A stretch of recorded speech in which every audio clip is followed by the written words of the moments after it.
Hello' guys, কি খবৰ আপোনালোকৰ? আশা কৰোঁ ভালে আছে।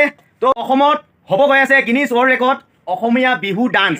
তো আপোনালোকে সকলো গমেই পাইছে। তাৰ আগত সকলোকে মই মোৰ ফালৰ পৰা ৰঙালী বিহুৰ শুভেচ্ছা জনালোঁ।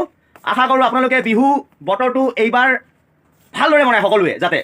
আৰু এইবাৰ প্ৰথমবাৰৰ কাৰণে আমাৰ যিমান বছৰ আমি দেখিলোঁ, প্ৰথমবাৰৰ কাৰণে এইটো বহুত বহুত ডাঙৰ বিহু হ'ব গৈ আছে, যিহেতু আমি একেলগত পাই আছোঁ। তো একেলগত মানে বুজি পাইছেই, ডাঙৰ বিহু হ'ব গৈ আছে গিনিজ ৱৰ্ল্ড ৰেকৰ্ড। তো আপোনালোকে চাই থাকক গিনিজ ৱৰ্ল্ড ৰেকৰ্ড ভিডিঅ'টো আৰু চাই থাকক কেনেকুৱা লাগে আপোনালোকৰ। 3,